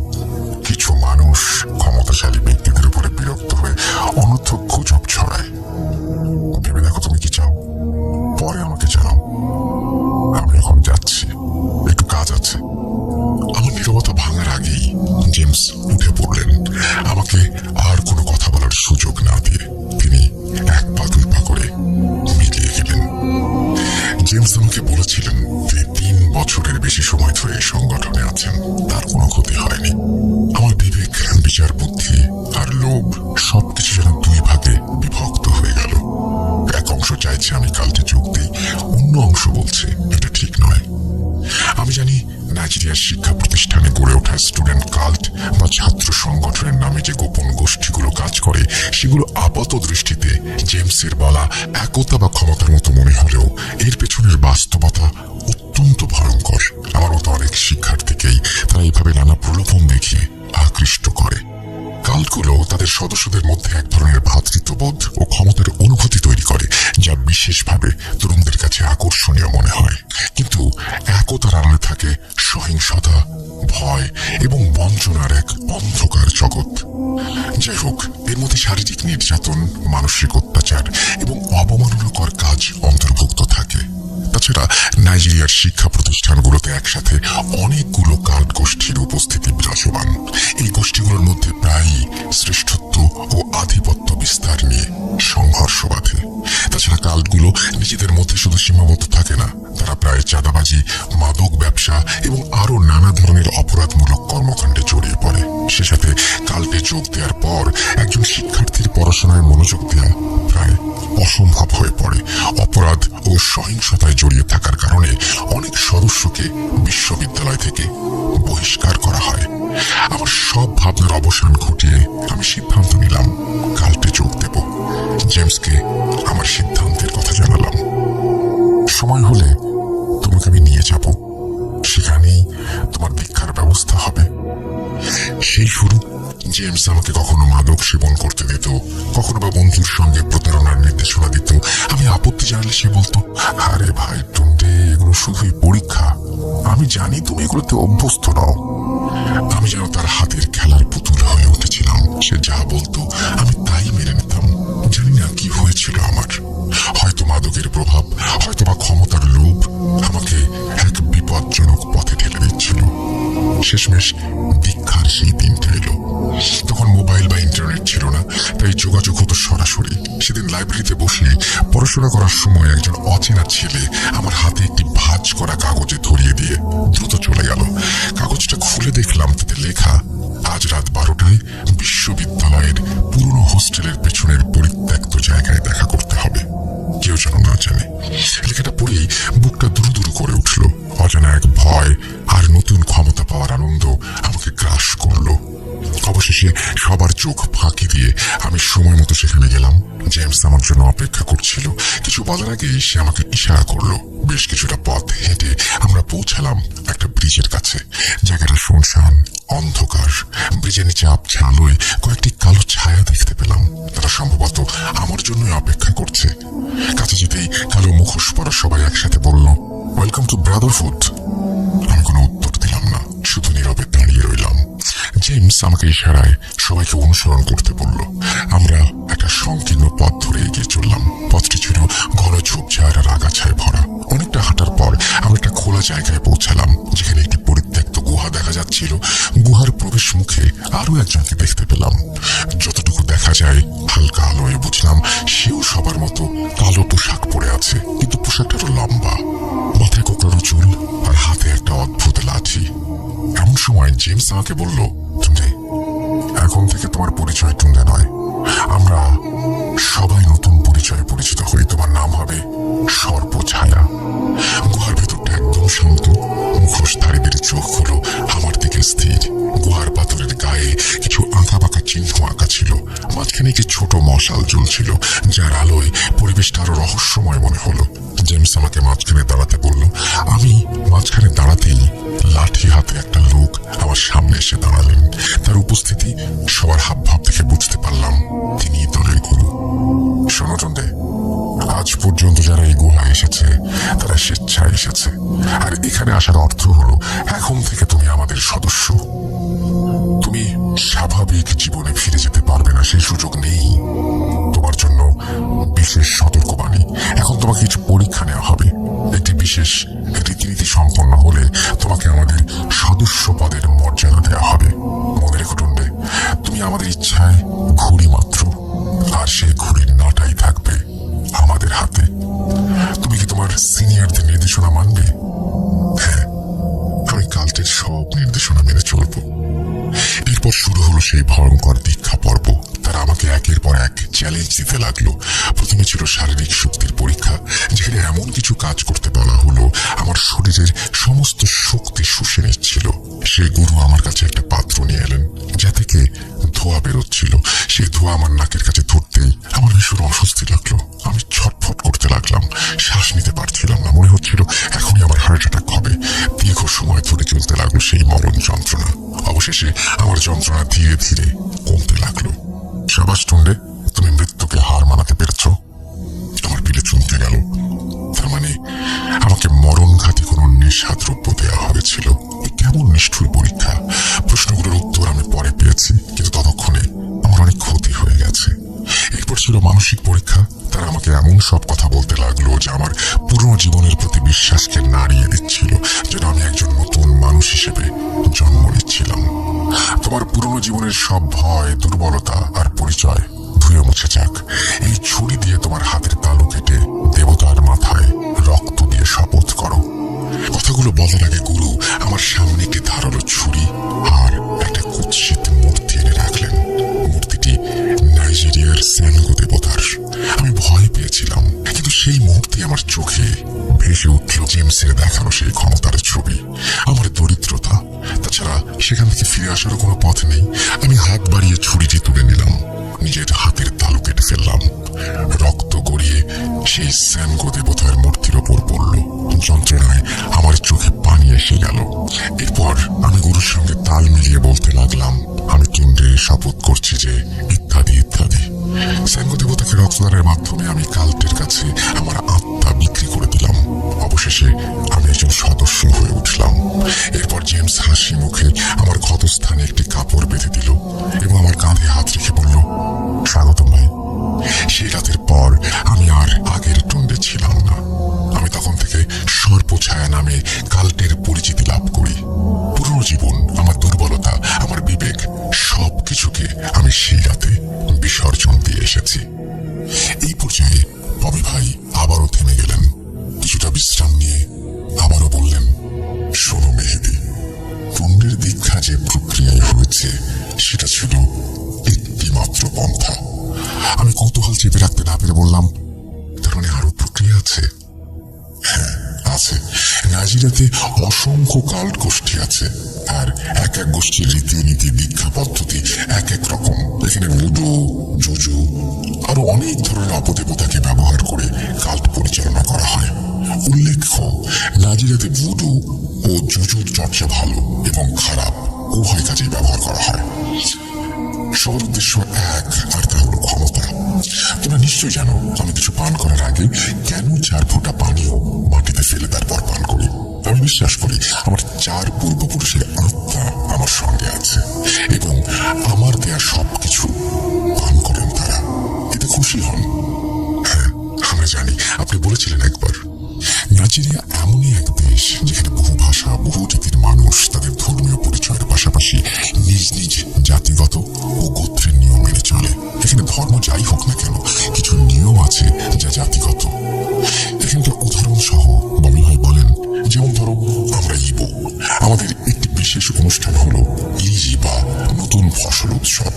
এটি কোনো ধর্মীয় উৎসব নয়, বরং আমাদের সংস্কৃতি আর ঐতিহ্যের অংশ। এই উৎসবে আমরা নতুন ফসল, বিশেষ করে নতুন ইয়াম, যেটা প্রথমবার খাবার জন্য পালন করি।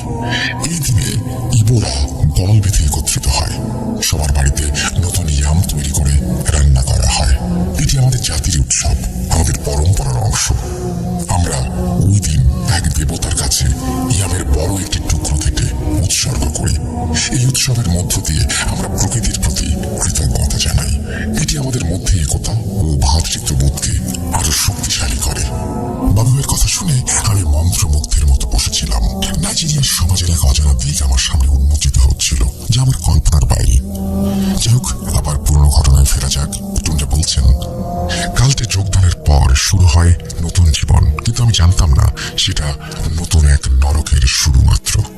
জেমস নির্দেশ দিত, আমি মেনে নিতাম। প্রথম নির্দেশনা এলো লাইব্রেরি থেকে বই চুরি করার। এগুলো আনুগত্যের পরীক্ষা। প্রমাণ করতে হবে কতটা ত্যাগ করতে পারি আমি। আমার বিবেক চিৎকার দিয়ে ওঠে, এটা ত্যাগ নয়, এটা চুরি। কিন্তু আমি বাধ্য হই। নিজেদের ভেতরে সংঘাতে জড়িয়ে যে আঘাত অর্জন করতাম, সেসব আঘাত শুধু শরীরে লাগতো না, আত্মার গভীরেও লাগতো। কি উদ্দেশ্য? প্রথম উদ্দেশ্য ছিল আমাদের মানসিকতা ভেঙে দিয়ে এক হিংস্র পিশাচে রূপান্তরিত করা। আমি ধীরে ধীরে মানুষ থেকে পিশাচে পরিণত হচ্ছিলাম। দ্বিতীয় উদ্দেশ্য ছিল আরো জটিল, আরো কৌশলী। আমাদের মারামারিগুলো সবার সামনে ঘটানো হতো, যাতে সবাই মনে করে আমরা একে অপরের শত্রু। এটি ছিল দাবার বোর্ডের এক গোপন চাল। আমরা শুধু বেশি শক্তি দিয়ে কাল্টকে পরিচালনা করতাম না, বুদ্ধি দিয়েও করতাম। সেসব দিনে আমি যখন মারামারি করে রক্তাক্ত হতাম, তখন যন্ত্রণার মাঝেও আমার হাসি পেত। এই কেমন জীবন? কেন আমি এখানে? উত্তর পেতাম না। এর পরের নির্দেশনা ছিল আরো জঘন্য। কাল্ট আমাকে আমারই বন্ধুর কাছ থেকে গুরুত্বপূর্ণ তথ্য চুরি করতে বলল। আমার ভেতরের শেষ মানবিকতাটুকু তখন জেগে উঠেছিল। আমি জেমসকে বলেছিলাম, ভাই, এটা আমি করতে পারবো না, ও আমার বন্ধু। আমাদের জগতে কোনো বন্ধু নেই, তোমার একমাত্র পরিচয় আমাদের ভ্রাতৃত্বের সঙ্গে। সেই মুহূর্তে আমার ভেতরে শেষ মানবিকতা ভেঙে গিয়েছিল। আমি আমার বন্ধু অয়কে প্রতারণা করেছিলাম। অয় কোনোভাবে জেনে ফেলেছিল যে আমাদের একজন শিক্ষক কাল্টের সাথে জড়িত। আমার দায়িত্ব ছিল তার কাছ থেকে এই তথ্য বের করা। আমি তার সাথে কথা বলে বুঝলাম, সে শুধু এই তথ্য জানেই না, সে অনেকেই তথ্য জানিয়েছে। ভয় আর দুশ্চিন্তায় আমার সারা শরীর কাঁপছিল। একরাশ চিন্তা নিয়ে আমি জেমসের সাথে দেখা করলাম। তোমার বন্ধু অয় সম্পর্কে কি জানলে? এই তথ্য সে কতজনের কাছে ছড়িয়েছে? ভাই, আমি ওকে বুঝিয়ে বলবো, ভুল করে ফেলেছে, ওর কোনো ক্ষতি করবেন না। জেমসের কণ্ঠস্বর কর্কশ। যে কাল্টের বিরুদ্ধে ষড়যন্ত্র করবে তার কোনো ক্ষমা নেই। আমি আমার প্রশ্নের উত্তর পাইনি। টুন্ডে, ভুলে যেও না, তুমি নির্দেশনা অমান্য করলে তোমাকেও হত্যা করতে দ্বিধা করব না। আমি হতবাক হয়ে জিজ্ঞেস করলাম, মানে খুব সোজা, তোমার সেই বন্ধুকে হত্যার নির্দেশ দেওয়া হয়েছে কাল্ট থেকে, আর দায়িত্বটা তোমার উপর। আমার সারা শরীর হিম হয়ে গেল। আমি চিৎকার করে উঠলাম, না, এটা হতে পারে না। টুন্ডে, শেষবারের মতো বলছি, তুমি কাল্টের নির্দেশনা অমান্য করলে নিজেও বাঁচতে পারবে না। জেমসের কথার ভয়াবহতা বুঝতে পেরে আমার অস্তিত্বের গভীরে কাঁপন ধরে গেল। আমার সামনে কোনো পথ খোলা ছিল না। আমি সেই রাতে প্রচুর মাদক সেবন করেছিলাম। নেশার ঘুরে আমি অয়কে কৌশলে ডেকে নিয়ে গেলাম ক্যাম্পাসের নির্জন পুকুর পাড়ে। সেখানে রাতের আঁধারে আমার দিকে তাকিয়ে হাসছিল অয়। কিরে, এত রাতে আমাকে এখানে নিয়ে এলি? আমি ওর কথার কোনো উত্তর দিতে পারলাম না, হাত কাঁপছিল। আমি জানতাম আমার কোনো উপায় নেই। আমি ছুরিটা বের করে তার গলায় চালিয়ে দিলাম। ক্ষমা করিস বন্ধু, এই বলে আমি ধাক্কা দিলাম লাশটা পুকুরের পানিতে। অয় বললেন, টুন্ডে যখন বলছিল আমাদের বন্ধু অয়র হত্যাকারী অন্য কেউ নয়, সে নিজে, তখন আদেবায়ু আর নিজেকে ধরে রাখতে পারেনি। তার শরীরের প্রতিটি শিরা উপশিরা যেন আগুন ধরে গিয়েছিল। এক তীব্র রাগ আর যন্ত্রণা নিয়ে সে টুন্ডের দুর্বল অসার শরীরের উপর ঝাঁপিয়ে পড়েছিল। তুই কেন এরকম সিদ্ধান্ত নিলি? থাম, ওকে মারিস না, ওর পাপের শাস্তিও পাচ্ছে। আমার কথায় আদেবায়ু ধীরে ধীরে শান্ত হলো। আমাদের রাগ আর ক্ষোভ যেন অসহায়ত্বের এক নীরব কান্নায় পরিণত হলো। সে টুন্ডেকে ছেড়ে দিয়ে একপাশে বসে পড়ল আর টুন্ডে নীরব চোখের পানি ফেলতে লাগলো। আমি টুন্ডের দিকে তাকালাম। তার চোখে তখন এক গভীর বিষাদ। নীরবতা ভেঙে আমি বলে উঠলাম, টুন্ডে, তোর এই অভিশপ্ত গল্পটা শেষ কর। কিভাবে তুই ছদ্মবেশী আমি থেমে গেলাম। রাগে দুঃখে দাঁত চেপে ধরে রইলাম, বন্ধুত্বের মর্যাদা ধরে রাখতে। একরাশ নীরবতা ভেঙে একটা গভীর দীর্ঘশ্বাস নিয়ে আবার বলতে শুরু করলো টুন্ডে, অয়কে হত্যা করার পর আমার ভেতরে শেষ মানবিক টুকরো মরে গেল। সেই রাতের পর আমি আর কোনো অনুভূতি নিয়ে বাঁচিনি। আমার রক্ত আর আবেগ দুটোই জমে গিয়েছিল। অয়র মৃত্যুর পর ক্যাম্পাসে শোকের ছায়া নেমে এলো। আমার চলাফেরা, আমার কথা বলা সবকিছুতে এক নতুন সতর্কতা এসেছিল। আমি অয়ুর জন্য শোক প্রকাশ করতাম, কিন্তু ভেতরে ভেতরে আমি জানতাম আমি তার মৃত্যুর কারণ। রাতের পর রাত কাল্টের কাজে বাইরে কাটানোর কারণে আমার ঘুম ছিল না, চোখ থাকতো লাল। বন্ধুরা জিজ্ঞেস করলে আমি বলতাম অয়ুর মৃত্যুর পর থেকে রাতে ঘুম হয় না। এই মিথ্যেগুলো তাদের কাছে বিশ্বাসযোগ্য মনে হতো। কাল্টের গোপন বৈঠকে পাওয়া কোনো নির্দেশনা লেখা কাগজ আমি সঙ্গে রাখতাম না। বন্ধুদের সঙ্গে কথা বলার সময় আমি সতর্ক থাকতাম যেন কাল্টের ব্যবহৃত কোনো শব্দ বা কোড আমার মুখ থেকে বেরিয়ে না আসে। অয়ুর মৃত্যুর পর আমি কাল্টের ভেতর আরো বেশি ক্ষমতাশালী হয়ে উঠেছিলাম। কাল্ট আমাদের দিয়ে ক্যাম্পাসের ধনী ছাত্রদের ব্ল্যাকমেইল করতে শুরু করলো। এই কাজগুলো করতে গিয়ে আমি বুঝতে পারছিলাম কাল্ট শুধু ক্ষমতা চায় না, তারা সম্পদও চায়। কাল্ট আমাদের দিয়ে পরীক্ষার প্রশ্নপত্র ফাঁস করাতো অথবা নকল ডিগ্রি তৈরি করাতো। এভাবে শেষ হয় আমার ইউনিভার্সিটির জীবনের 2 বছর। আমি কাল্টের একজন বিশ্বস্ত সদস্য হয়ে উঠেছি। কাল্ট থেকে আমাকে দায়িত্ব দেওয়া হয় নতুন সদস্য সংগ্রহ করার। আমি যেভাবে জেমসের পাতা ফাঁদে পা দিলাম, ঠিক সেই প্যাটার্ন ধরে আমিও এগোতে থাকলাম নতুন সদস্য সংগ্রহের জন্য। আমাদের এমন সব ছাত্রদের খুঁজে বের করতে হতো যারা কোনো না কোনোভাবে হতাশ অথবা দুর্বল। এভাবে চলতে থাকে আমার জীবন। গোপনে কাল্টের কার্যক্রম চালিয়ে যাওয়া, ক্ষমতা, লোভ, লালসা সবকিছু গ্রহণ করে নিয়েছিলাম। আমি অনৈতিকতার সর্বোচ্চ শিখরে পৌঁছে গিয়েছিলাম, আর এগুলো কোনো ভদ্র সমাজে প্রকাশ করার মতো না। ইনিশিয়েশনের পর থেকে প্রায় 3টি বছর কেটে গেছে কাল্টের অশুভ ছায়ায়। এই সময়ের মধ্যে এমন কোনো অপরাধ নেই যা আমি করিনি। চুরি, ছিনতাই, মারামারি, অপহরণ, নির্যাতন, এমনকি নারীদের সম্মানহানিও। কতজনের জীবন ধ্বংস করেছি তার কোনো হিসেব আমার কাছে নেই। ক্ষমতার নেশায় তখন আমি পুরোপুরি ডুবে গিয়েছিলাম। প্রিয়জনের ভালোবাসার চেয়ে বেশি আনন্দ পেতাম অর্থের অপচয় আর উশৃঙ্খল জীবনযাপনে। ধীরে ধীরে অহংকারে অন্ধ হয়ে আমি নিজেকেই এক দানবে পরিণত করেছিলাম। কাল্টে যোগদানের প্রায় 2 বছর পর আমি 2য় স্তরের সদস্যের কাতারে উঠি। তখন থেকে একজন নির্ভরযোগ্য সৈনিক হিসেবে আমার কাছে বড় বড় দায়িত্ব আসতে শুরু করে, আর প্রতিটি দায়িত্ব মানেই আরো অন্ধকার, আরো হিংস্র কিছু। কাল্টে যোগদানের পর আমি 6টি হত্যাকাণ্ডে জড়িত ছিলাম, তবে তার মধ্যে সবচেয়ে ভয়ঙ্কর ছিল আমার জীবনের প্রথম রিচুয়াল কিলিং, যেটা ছিল ছাত্রনেতা ইবুকার হত্যা। এই হত্যাকাণ্ডের মাধ্যমেই আমি সংগঠনের কাছে আরো বেশি গুরুত্বপূর্ণ হয়ে উঠেছিলাম। এক সন্ধ্যায় জেমস আমাকে বিশ্ববিদ্যালয়ের কেন্দ্রীয় খেলার মাঠের একপাশে ডেকে নিয়ে যায়। তার চোখে ছিল শিকারের উল্লাস। সে বলল, সন্ধে, তুমি এখন পুরোপুরি প্রস্তুত? আমি শান্তভাবে জিজ্ঞেস করলাম, কি করতে হবে? আমাদের সবচেয়ে বড় হুমকিকে সরিয়ে দিতে হবে। ছাত্রনেতা ইবুকার নাম শুনতেই আমি বুঝে গেলাম আসলে নেতা ইবুকা ছিল আপোষহীন এবং ক্যাম্পাসের তার জনপ্রিয়তা তুঙ্গে ছিল সেই সময়। সে কাল্টের অন্ধকার কার্যক্রমের বিরুদ্ধে ছাত্রদের সংগঠিত করছিল। জেমসের প্রস্তাব শুনে আমি যেন অহংকারের সমুদ্রে ডুব দিলাম। তারপর থেকে আমি আর মানুষ ছিলাম না। যে কোনো অপকর্ম করতে আমার আর বুক কাঁপতো না। কেটে গেল অনেকদিন। ইবুকাকে বলি দেওয়ার পর আমি কাল্ট লিডারদের চোখে আরো উপরে উঠে গেলাম। আমার ক্ষমতা তখন তুঙ্গে। আমি জানতাম ক্ষমতা ধরে রাখতে হলে আমাকে আরো নৃশংস হতে হবে।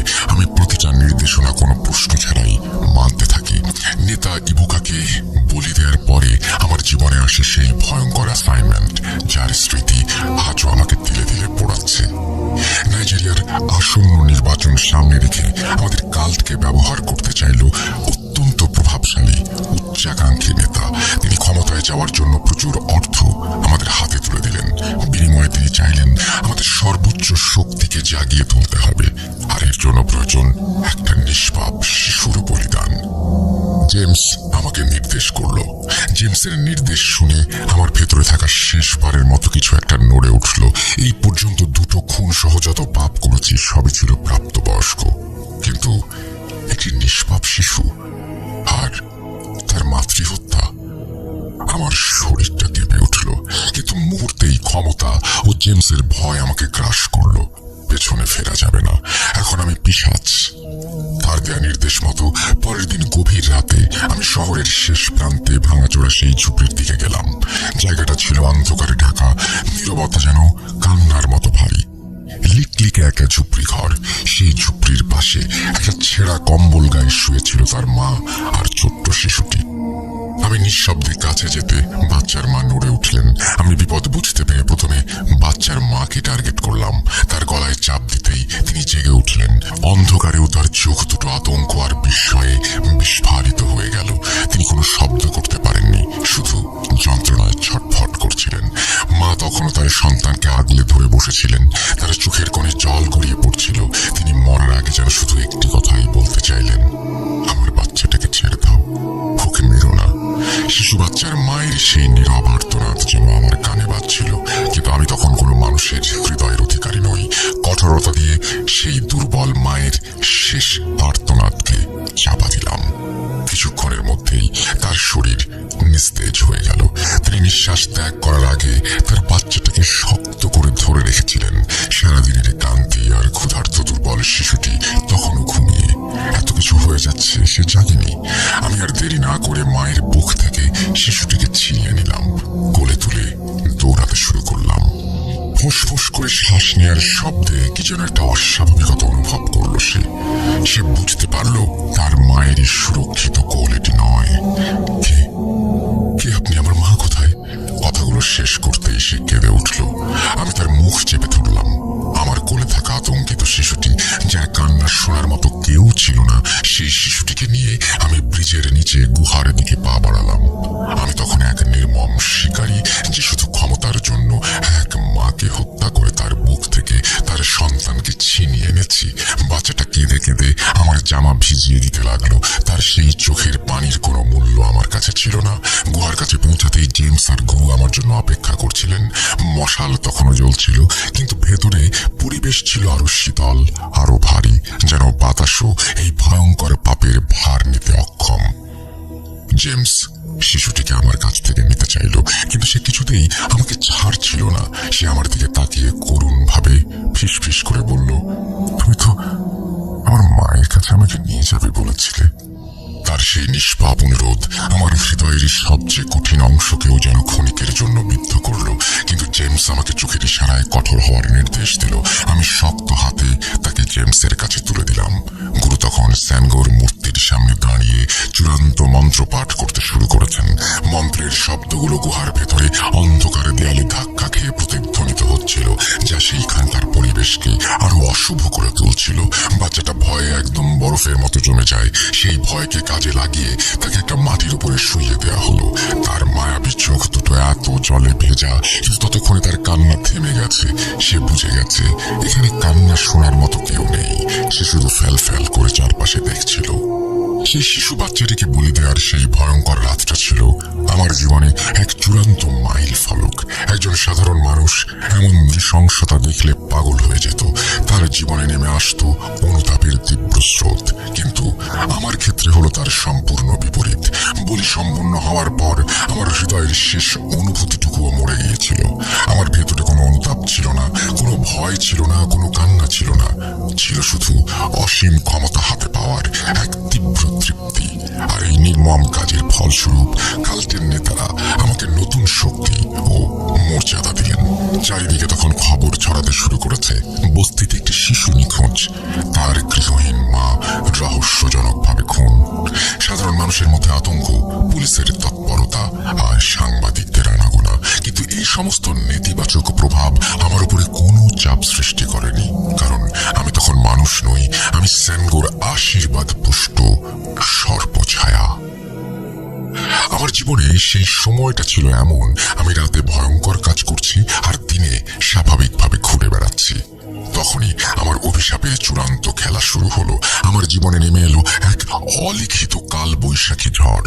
পরীক্ষার অল্প কিছুদিন আগে একদিন জেমস আমাকে বলল, তোমার হৃদয়ের বাঁধন ছিঁড়তে হবে। আমি তখনও তার কথার গুরুত্ব বুঝতে পারিনি। আমি শুধু বলেছিলাম, আরে নয়, আমি তো সব দিয়েছি। অনিতা তোমার দুর্বলতা, তাকে সরাতে হবে। অনিতাকে ছেড়ে দিন, কাল্টের নিয়ম পরিবর্তিত হয় না।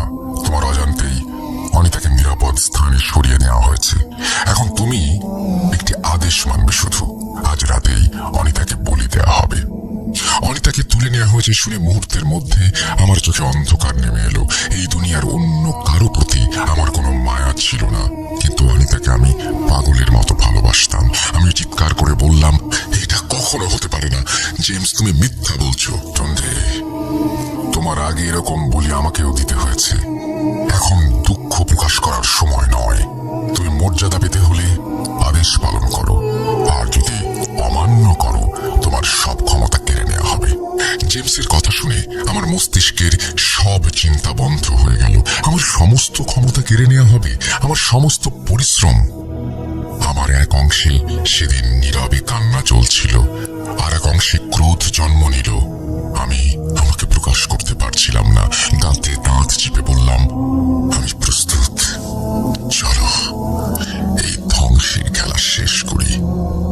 সেদিন আমি যখন কাঁপতে কাঁপতে গুহার ভেতরে প্রবেশ করলাম, তখন ভেতরটা আরো শীতল, আরো ভারী হয়ে উঠল।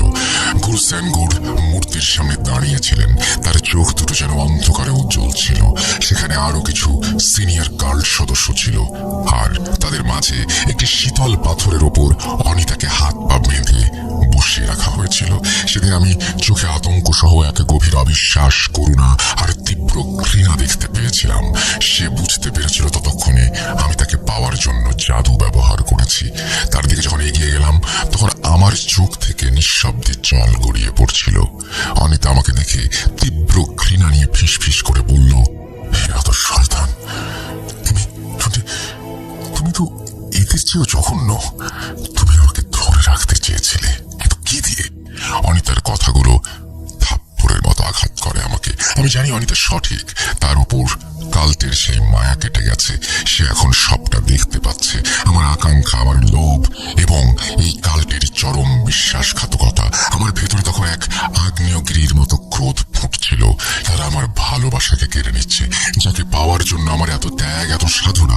আমি চিৎকার করতে চেয়েও কিছু বলতে পারিনি। আমার মুখ দিয়ে কোনো শব্দ বের হলো না, কারণ আমার পাশে জেমস ও অন্যান্য সহ গুরু দাঁড়িয়ে তারা আমার প্রতিটি অভিব্যক্তি লক্ষ্য করছে। আমি অসহায়ভাবে মাথা নিচু করে দাঁড়ালাম। আমার এই নীরবতাই ছিল অনিতার কাছে আমার চূড়ান্ত অপরাধের স্বীকারোক্তি। আমি যখন নীরব ক্রোধ আর অসহায়ত্বের আগুনে পুড়ছি, তখন গুরু আমাকে দিয়ে চূড়ান্ত আনুগত্যের পরীক্ষা নিতে চাইলেন। গুরু ইশারা করতেই কাল্টের দুজন সদস্য অনিতার হাত পায়ের বাঁধন খুলে দিল। অনিতা তখন আর দুর্বল নয়। বাঁধন খোলার সাথে সাথেই সে এক মুহূর্ত দেরি করল না। সে তার জীবনের শেষ ঘৃণাটুকু সেদিন আমার উপরে ছুড়ে দিল। সে আমার দিকে তাকালো, তার চোখে তখন আর কান্না নেই, আছে শুধু আগুন। সে তার সমস্ত শক্তি একত্রিত করে সজোরে আমার গালে একটা চড় বসালো। চড়টা এতই তীব্র ছিল আমার মুখ ঘুরে গেল। সেই নীরব গুহার মধ্যে সেই চড়ের আওয়াজটা ছিল এক ভয়ঙ্কর বিস্ফোরণের মতো। কাল্টের সদস্যরা অবাক হলেও গুরু বা জেমস কোনো প্রতিবাদ করলেন না। তারা এই দৃশ্য উপভোগ করছিলেন। তারা দেখতে চাইছিলেন আমি, অর্থাৎ তাদের পুতুলটা, কিভাবে জীবনের সমস্ত কিছু উৎসর্গ করি। আমি নিজেকে সামলে নিয়ে অনিতার দিকে তাকালাম। আমার গালে তখন তার হাতের ছাপ, আমার চোখ তখনও জলে ভেজা।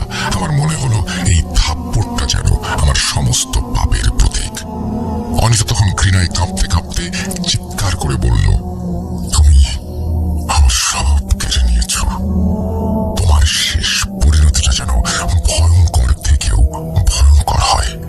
আমি বলে যাব। তার চোখে মুখে তখন ছিল কাল্টের প্রতি এক চরম প্রতিবাদ, আর তার থেকেও বেশি ঘৃণা। পাশে দাঁড়িয়ে জেমস তখন তাচ্ছিল্যের হাসি হাসছে। সেই হাসি দেখে আমার সমস্ত অসহায়ত্ব মুহূর্তে এক চরম ঘৃণায় পরিণত হলো। আমি তখন বুঝতে পারলাম আমার কাছে অনিতাকে বাঁচানোর কোনো পথ নেই। আমার এই চরম অসহায়ত্ব আমি শুধু দাঁতে দাঁত চিপে নীরবে অসহায়ত্বকে হজম করলাম। আমার মুখ থেকে কোনো শব্দ বের হলো না, কারণ আমি জানতাম আমার সব প্রতিশোধের পথ বন্ধ হয়ে যাবে। প্রচন্ড রাগ, ক্ষোভ আর অপমান সহ্য করে আমি নীরবে দাঁড়িয়ে রইলাম। এমন সময় কানে ভেসে আসলো মন্ত্রপাঠের শব্দ। আমি অসহায়ের মতো চোখ বুজে রইলাম। মন্ত্রপাঠ শেষে বলির পূর্বে সেদিন অন্যান্য কার্যক্রমগুলো সহজ করে দিলেন গুরু। নির্যাতন ও নির্মমতার কোনো আভাস পেলাম না। সেটা কি ছিল আমার প্রতি দয়া নাকি করুণা? সেই প্রশ্নের উত্তরটা অনেক জটিল। এসবের কোনো কিছু সেদিন আমাকে সান্ত্বনা দিতে পারেনি, কারণ আমি জানি সেদিন সেই মুহূর্তে আমি কতটা ভেঙে পড়েছিলাম। আমি কালকে এত কিছু দেওয়ার পরেও কিভাবে পারলো ওরা আমার আনুগত্য প্রমাণ করার জন্য এই উপায় খুঁজে বের করা। অনিতাকে উদ্দেশ্য করে গুরু বললেন, শোনো, আমরা যাকে বলি দেই, বলির পূর্বে আমরা অনেক কিছু করে থাকি। তুমি ভাগ্যবতী, তোমার সাথে আমরা দয়া দেখাচ্ছি। তুমি এই মূর্তির সামনে মাথা নিচু করে বসো। কোনো প্রতিবাদ ছাড়া গুরুর কথা মেনে নিল। সে মাথা নুয়ে বসে রইল কুৎসিত মূর্তির দিকে।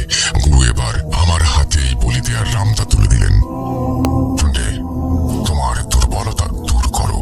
আমি রামদা ফেলে দিয়ে বললাম, দয়া করো, আমি পারবো না নিজের হাতে বলি দিতে। দয়া? তোকে না প্রথম দিনই বলেছি কালকের কোন নির্দেশ অমান্য করলে কঠিন শাস্তি পেতে হবে। আমার আর কিছু করার ছিল না। প্রচন্ড ঘৃণা নিয়ে শুধু চেয়েছিলাম গুরুর দিকে। একরাশ নীরবতা ভেঙে একটা দীর্ঘশ্বাস নিয়ে রামদাটা তুলে নিলাম। আমি অনিতার দিকে শেষবারের মতো তাকালাম। সেও তখন স্থির চোখে দেখছে। তার চোখে এখন কোনো ভয় নেই, আছে শুধু কঠিন ঘৃণা। আমার আত্মা তোমাকে অভিশাপ দিচ্ছে, তুমি নরকে পৌঁছবে। অনিতা শেষবারের মতো বলতে পেরেছিল। সেই অভিশাপ আমার কানে বাজতে বাজতে এক কোপে আমি তার শরীর থেকে মাথাটা আলাদা করে ফেলি। আমি বসে পড়লাম গুহার ভেতরে। আমি তখন প্রাণহীন এক জীবন্ত লাশ। ঘটনার এই চরম মুহূর্তে এসে আমি নিজেকে আর ধরে রাখতে পারলাম না। ববি ভাইয়ের কথা শেষ হতেই আমি ববি ভাইকে জিজ্ঞেস করি, কি বলছেন ভাই? যে টুন্ডে কালকে যোগ দিল, সেই টুন্ডেকে দিয়েই অনিতার বলি? কেমন নিষ্ঠুরতা এটা! হ্যাঁ, এটাই শেষ পর্যন্ত হলো। ঘুরতে তখন রাত 2টো পেরিয়ে গেছে। আমাদের পেছনে থাকা আজাহার আল মদিনার বিশাল আলো নিভে গেছে। চারপাশে থাকা উঁচু ভবন থেকে মৃদু আলো আসছিল। সময়ের সাথে সাথে সেই আলোগুলোও যেন মিলিয়ে গেল। পার্কিং লটে বসে আমরা তিনজন, আমি, ববি ভাই ও জোকস, সাজ্জা পুলিশের একটি টহল গাড়ি আমাদের সামনে এসে 2-3 মিনিট ধরে পর্যবেক্ষণ করে আবার ঘুরে গেল।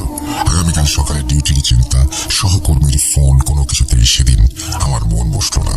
ববি ভাই এমন ভাবে ঘটনাটি বর্ণনা করেছিলেন যেটা দেখে মনে হচ্ছিল উনি যেন নাইজেরিয়াতে ফিরে সেই দৃশ্য পুনরায় দেখছেন। প্রায় 4 দশকের চাপা কষ্টটা আমি ওনার চোখে মুখে স্পষ্ট ফুটে উঠতে দেখেছিলাম। সাজ্জা থেকে ঘটনার বর্ণনা শুনেছিলাম আমরা, কিন্তু আমাদের মনে হচ্ছিল আমরাও সেই দৃশ্য চোখের সামনে দেখতে পাচ্ছি। সেদিনের সেই মুহূর্তের কিছু ছবি আমি আপনাকেও দিয়েছিলাম। প্রিয় শ্রোতা বন্ধুরা, আপনারা হয়তো আমার এই অতিরিক্ত কথা শুনতে গিয়ে বিরক্ত হচ্ছেন। বারবার ঘটনা থামিয়ে দেওয়াতে আপনারা ধৈর্য হারাচ্ছেন, কিন্তু বিশ্বাস করুন, সেদিন এমন কষ্টের ছাপ আমি দেখেছিলাম ববি ভাইয়ের চোখে মুখে। সেই কথাগুলো আপনাদের সাথে শেয়ার না করে পারলাম না। আমি ববি ভাইকে জিজ্ঞেস করি, আচ্ছা ভাই, অনিতাকে টুন্ডে বলে দিল, ওর ভেতরে কি কোনো মানসিক প্রভাব পড়লো না? সে আপনাদের ভালো বন্ধু, আপনি কি দেখলেন? টুন্ডের গতিবিধি কেমন মনে হলো? আমি তাকে জিজ্ঞেস করেছিলাম। তার চোখে এক অদ্ভুত শূন্যতা ছিল। আমি বললাম, কিরে টুন্ডে, 3য় বর্ষের পরীক্ষার আর মাত্র কয়েকদিন বাকি। আজকাল দিনে রাতে তোকে নিয়মিত ক্যাম্পাসে পাওয়া যায় না। আমার প্রশ্ন শুনে টুন্ডে অপ্রস্তুত হয়ে জবাব দিয়েছিল, অনিতা চলে গেছে। আমার মন ভালো নেই। চলে গেছে? কোথায় গেছে? কি হয়েছে? যে ঠিকানায় তার যাবার কথা ছিল আমি নিজেই তাকে সেখানে পাঠিয়েছি। জানি না আমি কেন এরকম করলাম। আমার আর কোনো প্রশ্ন করার সুযোগ ছিল না। সে দ্রুত চলে গেল। আমি মনে মনে ভাবলাম অনিতা হয়তো বাড়িতে গেছে, অথবা ওদের ভেতরে কোনো ঝামেলা হয়েছে। সেই মুহূর্তে টুন্ডের সেই গভীর কথার মানে আমি বুঝতে পারিনি। ঠিক তার 2 দিন পরে ক্যাম্পাসে পাওয়া গেল জেমসের ক্ষতবিক্ষত বিভৎস মরদেহ। ববি ভাই যখন বললেন জেমসের বিভৎস মরদেহ পাওয়া গেছে, এটা শোনা মাত্র ঘটনার আকর্ষণীয়তা বুঝতে পেরে নড়ে চড়ে বসলাম। সারাদিন পরিশ্রম করে মধ্যরাত পর্যন্ত জেগে থাকার ক্লান্তি নিমিষে হাওয়ায় মিলিয়ে গেল। প্রশ্ন করলাম ববি ভাইকে, জেমসের মৃত্যুর ব্যাপারে কি জানতে পারলেন? ববি ভাই আবার বলতে শুরু করলেন। টুন্ডে বলছে, অনিতার তাজা রক্তে সেনগোর মূর্তি পবিত্র হয়েছিল, কিন্তু আমার জীবনে নেমে এলো চিরকালের অভিশাপ। আমার প্রেমিকা, যাকে পাওয়ার জন্য আমি কালটির কাছে বিক্রি হয়েছিলাম, তাকে নিজের হাতে বলি দিয়েছি। সে আমাকে বলে দিয়েছে আমি নরকে পৌঁছবো। আমি জানতাম এই অভিশাপের ভার এখন আমার কাঁধে। কালটির প্রতি ঘৃণা এবং প্রচন্ড ক্ষোভ জন্মালো আমার ভেতরে।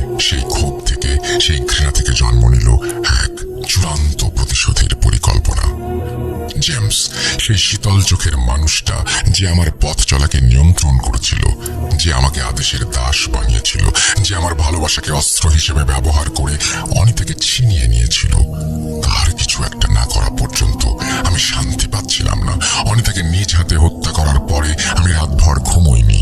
আমার মস্তিষ্কের প্রতিটি কোষ কেবল একটাই চিন্তা করছিল, জেমসের বিচার। ইতিমধ্যে নির্দেশনা পেয়ে গেছি, কালকের হয়ে প্রশ্নপত্র ফাঁস করে গুরুত্বপূর্ণ ছাত্রদের কাছে পৌঁছে দিতে হবে। আমার আর কিছু করতে হলো না, শিকার নিজেই ধরা দিল। গভীর রাতে জেমস আমাকে ডাকলো ক্যাম্পাসের পেছনে একটি পরিত্যক্ত জায়গায়। আমি সেখানে গেলে সে জানতে চাইল আমি তার জন্য প্রশ্নপত্র বিতরণের ব্যবস্থা কতটুকু করেছি।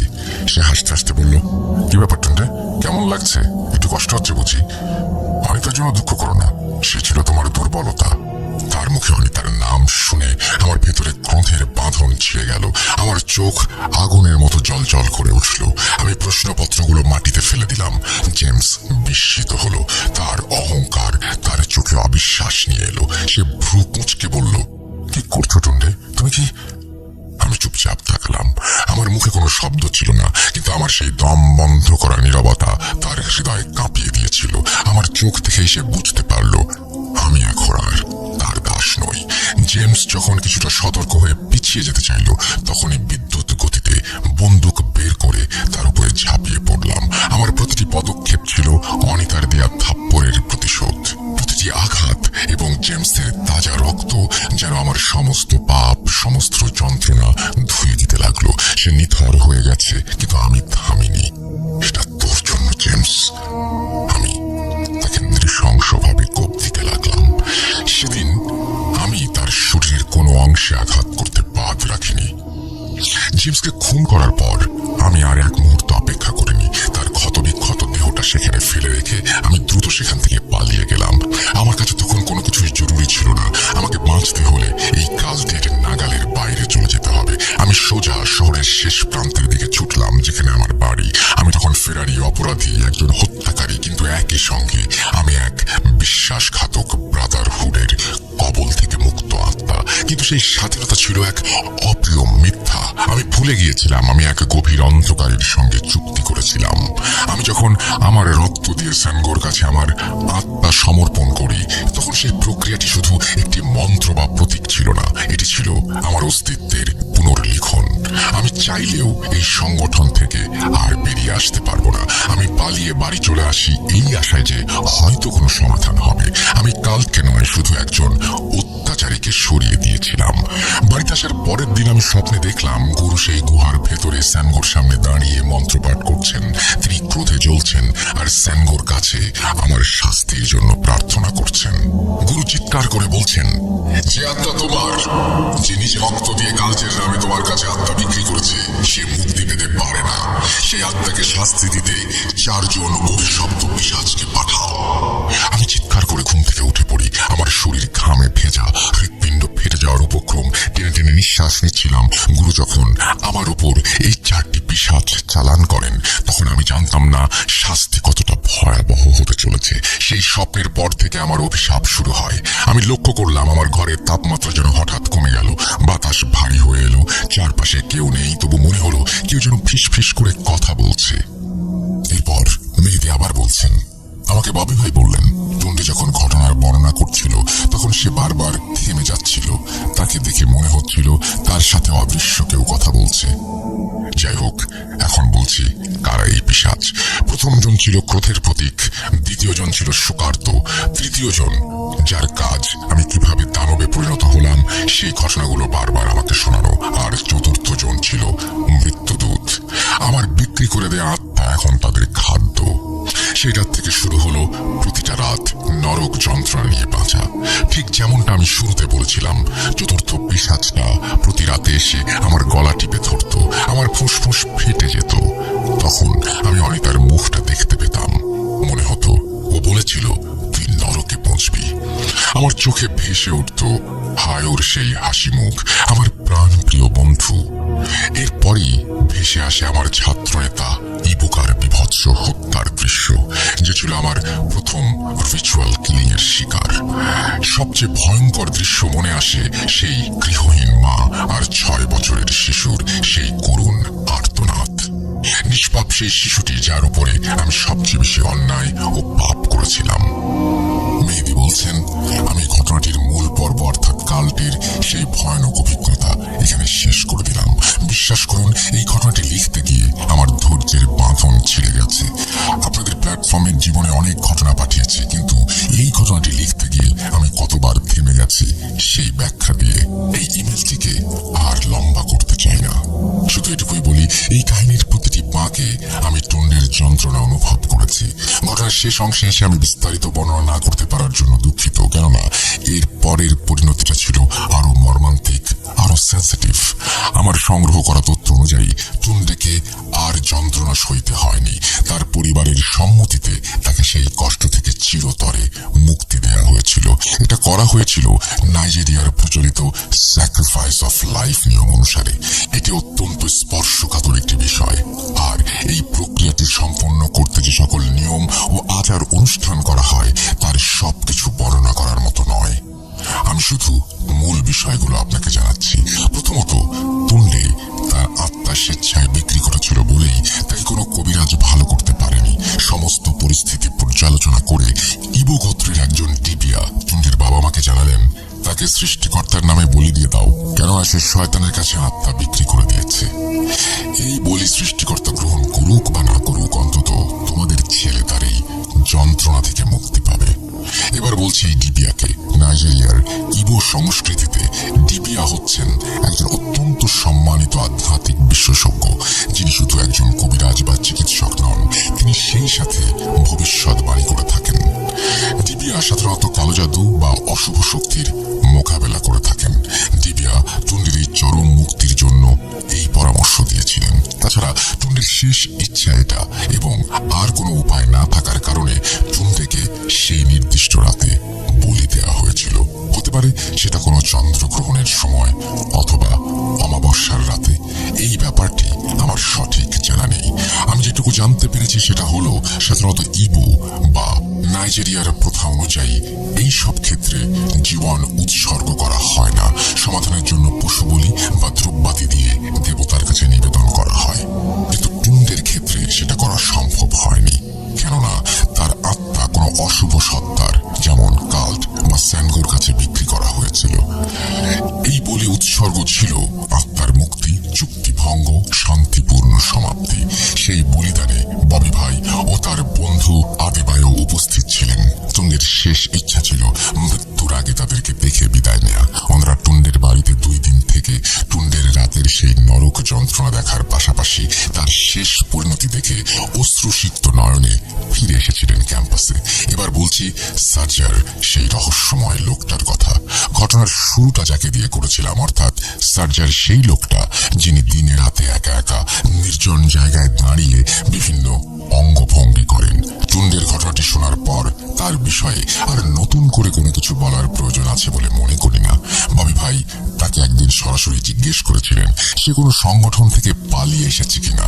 তখন নাকি সেই লোকটাও প্রচন্ড আতঙ্কিত হয়ে কোনো কথার উত্তর না দিয়ে ববি ভাইকে এড়িয়ে চলে যায়। ধারণা করা হয় সেও কোনো গোপন সংগঠনের সাথে জড়িত ছিল এবং সেও টুন্ডের মতোই কোনো অভিশাপ বহন করছে। টুন্ডের এই ঘটনাটি ববি ভাইয়ের কাছ থেকে সংগ্রহ করা ছিল আমার জন্য অত্যন্ত দুরূহ ব্যাপার। সেটা কেন, এটা নিশ্চয়ই আপনারা এতক্ষণে বুঝতে পেরেছেন। লিসেনার্স, আপনারা আজকে ঘটনাটি একটি সতর্কতামূলক বার্তা হিসেবে নিন। বিশেষ করে যারা দেশ ও দেশের বাইরে বিভিন্ন ইউনিভার্সিটিতে পড়াশোনা করছেন, আপনারা কাল্টের ভয়াবহতা সম্পর্কে জানেন। জানতে পারলে একজন সাধারণ ছাত্র কিভাবে ক্ষমতার লোভে নিজেকে দানবে পরিণত করে, তার পরিণতি কতটা ভয়াবহ হতে পারে সেই সম্পর্কে ধারণা নিন। আপনারা অনেকে বাগলার ও লালা দাদুর ঘটনা শোনার আগ্রহ প্রকাশ করে আমাকে মেসেজ দিয়েছেন। আমি জানি আপনারা বাগলা দাদুর ঘটনা অনেক পছন্দ করেন। আমি আপনাদের অনুরোধ অবশ্যই রাখবো।